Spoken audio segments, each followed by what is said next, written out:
ವೀಕ್ಷಕರೇ, ನಮ್ಮ ಸಂಪೂರ್ಣ ಬ್ರಹ್ಮಾಂಡದಲ್ಲಿ ಅನೇಕ ರಹಸ್ಯಗಳು ಅಡಗಿವೆ. ಇದನ್ನು ಪತ್ತೆ ಹಚ್ಚಲು ವಿಜ್ಞಾನಿಗಳು ಅನೇಕ ವರ್ಷಗಳಿಂದ ಹಗಲಿರುಳು ಎನ್ನದೆ ಶ್ರಮ ಪಡುತ್ತಿದ್ದಾರೆ. ಹುಡುಕುತ್ತಾ ಹೋದಂತೆಲ್ಲ ಹೊಸ ಹೊಸ ಗ್ರಹಗಳು, ನಕ್ಷತ್ರಗಳು ಸಿಗುತ್ತಲೇ ಇವೆ. ಒಂದಾನೊಂದು ಕಾಲದಲ್ಲಿ ಭೂಮಿಯ ಸುತ್ತ ಸೂರ್ಯ ಸುತ್ತುತ್ತಿದ್ದಾನೆ ಎಂದು ತಿಳಿದಿದ್ದ ಮನುಷ್ಯನಿಗೆ ಕಾಲ ಕಳೆದಂತೆ ಸೂರ್ಯನ ಸುತ್ತ ಭೂಮಿ ಸುತ್ತುತ್ತಿದೆ ಹಾಗೂ ಭೂಮಿಯ ಹಾಗೆ ಅನೇಕ ಗ್ರಹಗಳು ಸೂರ್ಯನ ಸುತ್ತ ಸುತ್ತುತ್ತಿವೆ ಎಂದು ತಿಳಿಯಿತು. ಭೂಮಿಯ ಹಾಗೆ ನಮ್ಮ ಸೌರಮಂಡಲದಲ್ಲಿ ಇನ್ನೊಂದು ಗ್ರಹವಿದೆಯೇ ಎಂದು ಪತ್ತೆ ಹಚ್ಚುವ ಭರದಲ್ಲಿ ಸೌರಮಂಡಲದ ಬಗ್ಗೆ ಅಧ್ಯಯನ ಮಾಡತೊಡಗಿದ ಈ ಮನುಷ್ಯನು ಅಧ್ಯಯನ ಮಾಡುತ್ತಾ ಹೋದಂತೆಲ್ಲ ಅನೇಕ ರಹಸ್ಯಗಳನ್ನು ತಿಳಿಯಲು ಶುರು ಮಾಡಿದನು. ಇಂದು ನಿಮಗೆ ಈ ಸೌರಮಂಡಲದ ಬಗ್ಗೆ ಹಾಗೂ ಸೌರಮಂಡಲದ ಒಳಗಿರುವ ಗ್ರಹಗಳ ಬಗ್ಗೆ ವಿಜ್ಞಾನಿಗಳು ಕಂಡುಹಿಡಿದಿರುವ ಕೆಲವು ಮಾಹಿತಿಗಳನ್ನು ತಿಳಿಸಿಕೊಡುತ್ತೇನೆ. ಆ ಅದ್ಭುತ ಮಾಹಿತಿಗಳನ್ನು ತಿಳಿಯುವುದಕ್ಕೂ ಮುನ್ನ ನೀವಿನ್ನೂ ನಮ್ಮ ಚಾನಲ್ ಅನ್ನು ಸಬ್ಸ್ಕ್ರೈಬ್ ಮಾಡಿಲ್ಲವೆಂದರೆ ತಪ್ಪದೆ ಮಾಡಿ.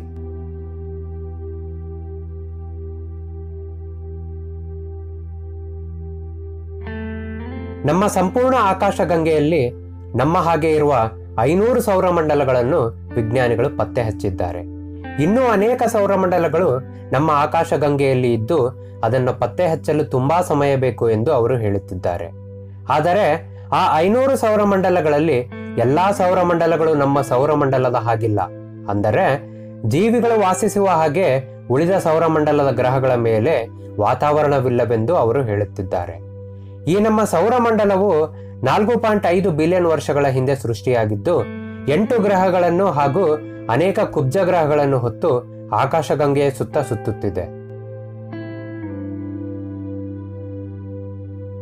ನಮ್ಮ ಸೌರಮಂಡಲದ ಒಳಗೆ ಇರುವ ಸೂರ್ಯನ ಸುತ್ತ 8 ಗ್ರಹಗಳು ಸುತ್ತುತ್ತಿದ್ದು ಅವುಗಳನ್ನು ಟೆರೆಸ್ಟ್ರಿಯಲ್ ಹಾಗೂ ಜೋವಿಯನ್ ಎಂದು 2 ಭಾಗಗಳನ್ನಾಗಿ ವಿಂಗಡಿಸಲಾಗಿದೆ. ಟೆರೆಸ್ಟ್ರಿಯಲ್ ಗ್ರಹಗಳ ಪಟ್ಟಿಯಲ್ಲಿ ಭೂಮಿ, ಮಂಗಳ, ಶುಕ್ರ ಹಾಗೂ ಮರ್ಕ್ಯುರಿ ಗ್ರಹಗಳು ಇದ್ದು ಈ ಗ್ರಹಗಳು ಸಂಪೂರ್ಣ ಘನ ರೂಪದಿಂದ ಮಾಡಲ್ಪಟ್ಟಿವೆ. ಜೋವಿಯನ್ ಪಟ್ಟಿಯ ಗ್ರಹಗಳಿಗೆ ಹೋಲಿಸಿದರೆ ಈ ಗ್ರಹಗಳು ಗಾತ್ರದಲ್ಲಿ ಚಿಕ್ಕದಾಗಿದ್ದು ಕೆಲವು ಗ್ರಹಗಳು ಚಂದ್ರನನ್ನು ಹೊಂದಿದ್ದರೆ ಕೆಲವು ಹೊಂದಿಲ್ಲ. ಉದಾಹರಣೆಗೆ ಭೂಮಿಯು ಚಂದ್ರನನ್ನು ಹೊಂದಿದೆ. ಟೆರೆಸ್ಟ್ರಿಯಲ್ ಗ್ರಹಗಳ ಪಟ್ಟಿಯಲ್ಲಿ ಇರುವ ಮರ್ಕ್ಯುರಿ ಗ್ರಹವು ಸೂರ್ಯನಿಗೆ ತುಂಬಾ ಹತ್ತಿರವಾದ ಗ್ರಹ. ಇದರ ನಂತರ ಇರುವ ಗ್ರಹವೇ ಶುಕ್ರ. ಸೂರ್ಯನಿಂದ ಈ ಗ್ರಹ ದೂರವಿದ್ದರೂ ಇದರ ಉಷ್ಣಾಂಶ ಮಾತ್ರ ಮರ್ಕ್ಯುರಿ ಗ್ರಹಕ್ಕಿಂತ ಹೆಚ್ಚಿದೆ. ಇದಕ್ಕೆ ಕಾರಣ ಈ ಗ್ರಹದಲ್ಲಿ ಸಂಪೂರ್ಣವಾಗಿ ಇಂಗಾಲದ ಡೈಆಕ್ಸೈಡ್ ತುಂಬಿಕೊಂಡಿದ್ದು ಬರೋಬ್ಬರಿ 867 ಡಿಗ್ರಿ ಸೆಲ್ಸಿಯಸ್ ಉಷ್ಣಾಂಶ ಈ ಗ್ರಹದ ಮೇಲಿದೆ. ಇಷ್ಟೊಂದು ಉಷ್ಣಾಂಶವನ್ನು ಹೊಂದಿರುವ ಏಕೈಕ ಗ್ರಹ ನಮ್ಮ ಸೌರಮಂಡಲದಲ್ಲಿ ಇರುವ ಈ ಶುಕ್ರ ಗ್ರಹ. ಇದರ ನಂತರ ಬರುವ ಗ್ರಹವೇ ನಮ್ಮ ಭೂಮಿ. ನೀರಿನಿಂದ ತುಂಬಿರುವ ಈ ಗ್ರಹವು ಅನೇಕ ಜೀವಿಗಳಿಗೆ ವಾಸಿಸಲು ಯೋಗ್ಯವಾಗಿರುವ ಸೌರಮಂಡಲದ ಏಕೈಕ ಗ್ರಹ.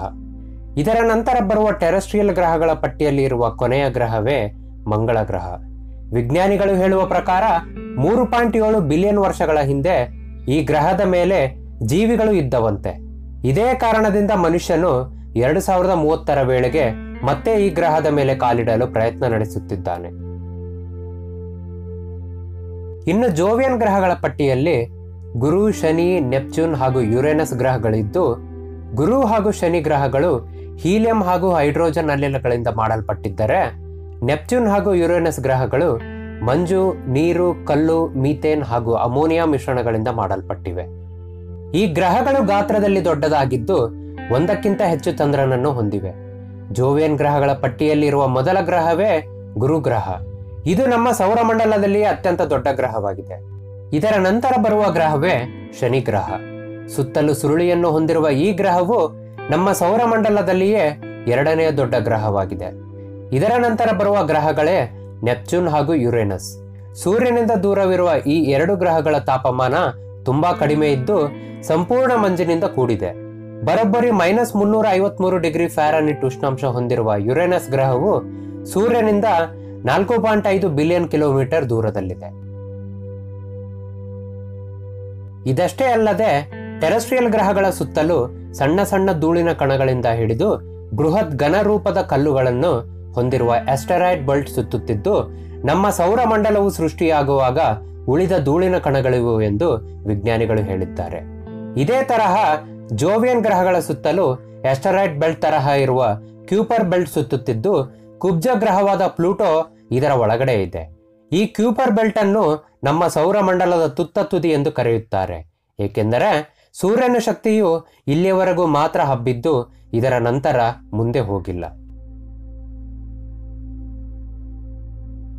ದಿನೇ ದಿನೇ ನಮ್ಮ ತಂತ್ರಜ್ಞಾನದಲ್ಲಿ ಬದಲಾವಣೆ ಆದಂತೆ ಅದನ್ನು ಬಳಸಿಕೊಂಡು ನಮ್ಮ ಸೌರಮಂಡಲದಲ್ಲಿರುವ ಅನೇಕ ರಹಸ್ಯಗಳನ್ನು ವಿಜ್ಞಾನಿಗಳು ಕಂಡುಹಿಡಿಯುತ್ತಿದ್ದಾರೆ.